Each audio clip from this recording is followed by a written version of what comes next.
Et on a parlé de diversité dans le métal, maintenant je pense on va parler de diversité corporelle avec la voix de la maturité sur Shekaya. Emmanuel, à toi la parole.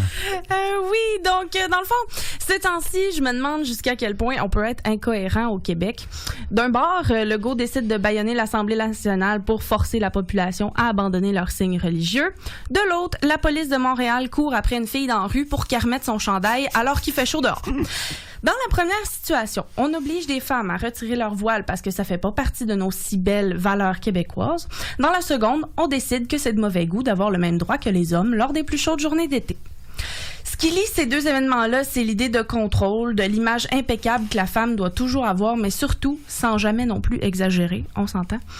J'ai l'impression qu'une épée de Damoclès pendouille toujours au-dessus des femmes, et je parle bien de toutes les femmes, hétéros ou non, cis ou trans, non-binaires, handicapées, grosses, etc.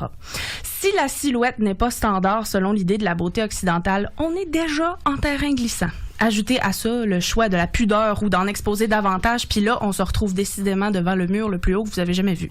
Probablement le mur qui veut séparer le Mexique des États-Unis.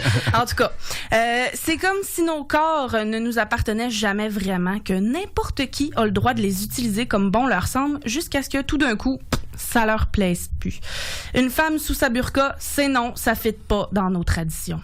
Une femme plantureuse à moitié nue sur un billboard en plein centre-ville pour vendre des jeans ou du parfum, par exemple, pourquoi pas? Le message que j'y lis, c'est que ce sera toujours trop ou jamais assez. La société posséderait donc les clés de notre identité. Quand j'analyse ces deux histoires-là, je me questionne sur ce que sous-entendent réellement les décisions qui vont être prises au sujet de notre corps de femme. On accuse à tort et à travers que la religion musulmane et ses différents voiles asservissent la femme puis servent à préserver sa pureté, qui est oppressée, que personne ne devrait avoir ce genre de pouvoir sur quelqu'un, alors qu'on fait encore face à la police des mœurs qui décide arbitrairement quel mamelon on a le droit de voir ou non dans la rue. Pourtant, je vois pas la différence entre un sein dit féminin qui pointe sous la brise au parc et la poitrine tombante d'un baby boomer qui tombe sa pelouse en bedaine un dimanche matin. Au Québec, on aime se contredire et faire croire au reste du monde que tout ce qu'on veut, c'est l'égalité pour tous et toutes. Dans ce beau non-pays, on adore ramener des vieilles histoires et les justifier par l'opinion populaire pour en faire de nouvelles lois, quitte à ce qu'elles discriminent une partie de ses citoyens et citoyennes. Imaginez quel genre de message ça transmet aux générations futures. On aura beau dire qu'anyway, la planète se meurt, mine de rien, on a encore du monde qui grandit ici et ce qu'on leur offre en héritage pour les années à venir, c'est une conception complètement tordue de la notion d'identité puis d'expression. On est en train de dire au futur du Québec que les femmes doivent se plier à ces règles au nom de la neutralité et de l'égalité. L'ironie là-dedans me subjugue. À une époque pas si lointaine, les madames se faisaient mesurer la longueur des shorts par la police à la plage pour éviter qu'on leur voit trop de cuisses, puis maintenant on voudrait faire retirer un symbole important à une partie de la population juste parce qu'on peut. Je vais vous le dire, moi, c'est pourquoi on a peur. Les Québécois sont insécures, et puis s'ils sont aussi insécures, c'est qu'ils doivent bien avoir quelque chose à se reprocher.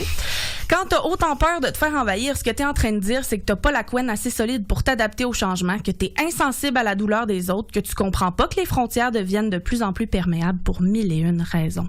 Bref, ce que tu me cries d'en face, c'est que t'as besoin de l'inconnu pour soudainement accorder de l'importance à ton chez vous que tu pensais acquis. Entre vous puis moi, on n'a plus les patriotes qu'on avait. Aux autres femmes en devenir, celles qui veulent juste se faire griller le poitrail à leur guise, le Québec prouve juste qu'on n'a jamais vraiment enlevé le couvercle sur le chaudron qu'avait sorti du Plessis durant la Grande Noirceur. Tout le monde a sa place, puis c'est de même, puis c'est tout. Faut comprendre que le corps féminin est encore l'objet d'une sexualisation vraiment puissante, puis si c'est pas pour enfanter puis nourrir, ben il est vulgaire.